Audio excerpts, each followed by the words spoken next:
em contato com a doutora Silvia Angélico para o nosso quadro quinzenal Vida Pet, hoje falando sobre xixi dos pets. Boa tarde, doutora, tudo bem? Boa tarde, Stephanie. Boa tarde, ouvintes da Rádio CBN. Boa tarde, doutora. Bom, aqui no Vida Pet a gente já teve um quadro sobre cocô e saúde intestinal dos nossos pets. Nada mais justo, então, que a gente aborde o xixi e a saúde urinária dos nossos cães e gatos. A médica veterinária doutora Silvia Angélico está aqui conosco para esclarecer as nossas dúvidas sobre esse assunto, né? Então vamos lá. Doutora, observar o aspecto do xixi do pet na fraldinha, na rua, na caixa de areia, é importante? Porque do cocô eu lembro que sim.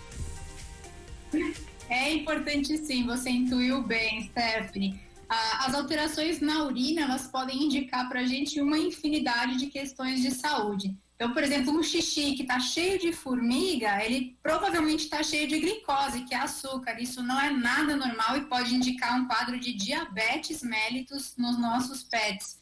Lembrando também que o primeiro xixi do dia é super normal que ele seja concentrado, de um amarelo mais escuro, de um cheiro mais forte. Isso é esperado, porque a urina tem que estar concentrada. Mas quando todos os xixis que o animal faz durante o dia estão assim, aí pode ser sinal de que ele não está adequadamente hidratado, ou então pode estar até com alguma infecção urinária. E também o contrário pode acontecer, a urina estar sempre muito, muito diluída, transparente, parecendo até uma água pura. E isso pode ser sinal de alguma alteração renal grave, né, como a insuficiência renal crônica. O tutor, ele pode observar também, muitas vezes, quando o xixi seca na fraldinha ou no chão, uma areia no lugar. Eles até comentam, parece vidro, né? E isso geralmente são cristais que podem evoluir para a formação de cálculos e até gerar quadros obstrutivos nos nossos pets. Então, também precisamos estar atentos a isso.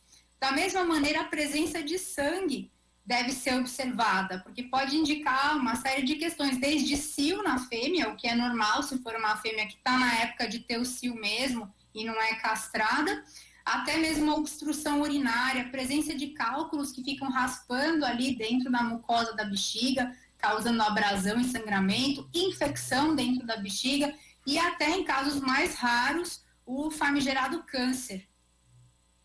Doutora, a gente observa muito o comportamento do animal, né, na hora que vai fazer as suas necessidades, né? A gente observa que às vezes o cãozinho vai lá, cheira um determinado ambiente antes de fazer o xixi e tudo mais. Quando ele muda esse comportamento, a gente também tem que ficar atento a essa situação? Sem dúvida, Henrique, muito bem lembrado. Vamos dar um exemplo aqui, começar pelo gato. O gato, ele costuma ter um comportamento instintivo em relação a fazer as necessidades na areia, lá na caixinha de areia dele. Se ele começa a errar o lugar de fazer o xixi, mesmo a caixinha estando lá normal, isso pode indicar alguma desordem urinária. Geralmente o veterinário vai investigar isso primeiro. Um cachorro também que vai fazer xixi e está com muita dificuldade, muito desconforto, está aflito, faz um pinguinho aqui, faz um pinguinho ali, levanta a pata ou abaixa para fazer o xixi e não sai nada, a gente tem que desconfiar de algum processo obstrutivo. Um cálculo, por exemplo, pode ter se desprendido e estar obstruindo o fluxo dessa urina, ou infecção urinária, que também causa esse desconforto. Aí o veterinário deve ser buscado, provavelmente vai pedir alguns exames, como ultrassonografia abdominal, para ver ali a bexiga como é que está e as vias urinárias. Pode pedir também o exame de urinálise, que é a famosa urina tipo 1, a urocultura, para verificar a presença de alguma bactéria, né? Então, ele precisa ser notificado, o veterinário, nesses casos. E, doutor, o que é normal em termos de xixi?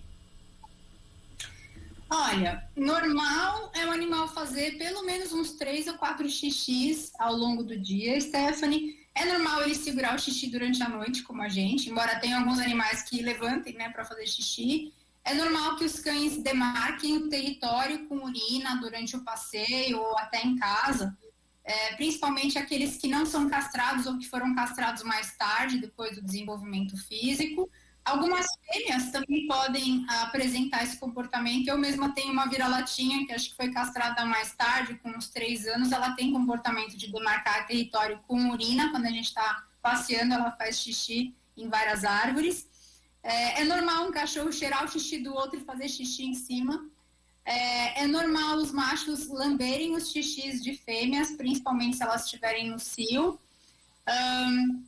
Algumas medicações, elas podem alterar o aspecto da urina e é importante saber disso também, né? Se o animal estiver fazendo uso de diurético, aí obviamente ele vai urinar mais. O corticoide, que é um anti-inflamatório bastante prescrito, né? Muito comumente prescrito, ele também faz o animal aumentar bastante a ingestão de água e aí acabar eliminando mais xixi também. Em relação ao que o cachorro ou o gato consome, também podemos ter alguns reflexos interessantes no xixi. Se o pet faz uso de uma ração úmida ou alimentação natural, dieta caseira, ele acaba ingerindo mais água do que com ração, porque a dieta úmida ela tem 7 vezes mais água do que a ração seca, de uma maneira geral, o que é bastante positivo. E aí, com isso, ele vai produzir mais urina e vai sentir menos sede, vai beber menos água e vai fazer mais xixi, que é algo que sempre surpreende bastante os tutores. E alguns alimentos têm pigmentos que saem na urina também, nós precisamos estar atentos a isso. Então, se o cachorro, o gato comeu, por exemplo, beterraba, é normal que esse pigmento avermelhado saia na urina e é um WhatsApp que eu recebo com frequência, foto de xixi avermelhado, o tutor desesperado, achando que é algum sangramento. E, na verdade, eu pergunto, comeu beterraba na véspera? E, em grande parte dos casos, é isso que está acontecendo. Doutora, a gente falou muito sobre o comportamento dos animais, do cãozinho, do gato, mas qual que é o papel do tutor em relação a isso, né? O tutor, ele tem que manter ali a área que ele delimitou limpa, para que o cachorro ou o gato faça a sua necessidade, né? Há um papel importante também de quem cuida, né?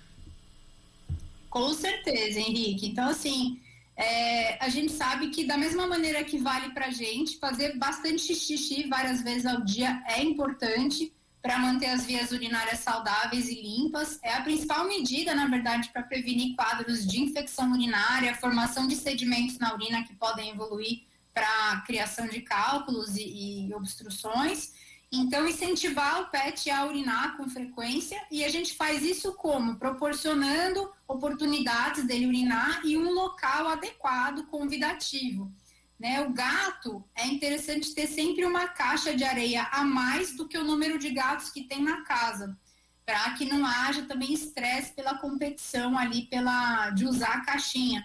A caixa de areia tem que estar sempre num local de fácil acesso, sempre limpa. É preciso colocar ali uma areia que o gato goste de usar, que ele não se incomode com a textura, com o cheiro, porque isso pode atrapalhar o hábito dele de urinar também.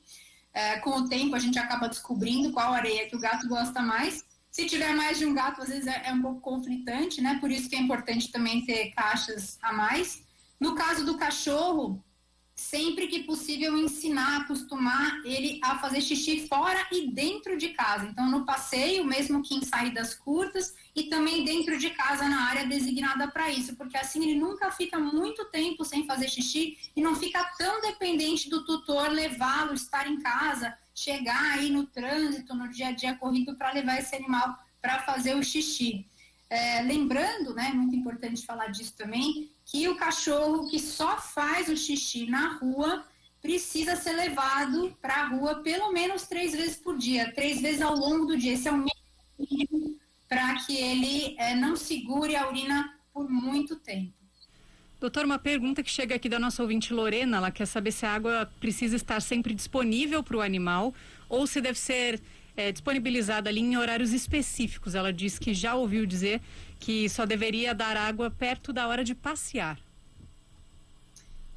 Lorena, essa pergunta é muito interessante e é importante frisar que não, a água tem que estar disponível sempre o dia todo, tá? Não só quando o animal vai passear, quanto mais ele se hidratar, melhor, até porque a gente está passando por um período muito seco também, mas a água sempre tem que estar disponível, ela tem que ser trocada pelo menos uma vez por dia, água fresca, se você tiver filtro em casa, melhor ainda do que de torneira. Sempre deixe pelo menos um pote disponível. No caso dos gatos, é interessante até deixar mais de um pote de água disponível, aqueles também de água corrente, para incentivar o consumo de água. Então, sempre o tempo todo, água fresca disponível. Perfeito. Doutora Silvia, algum recado final?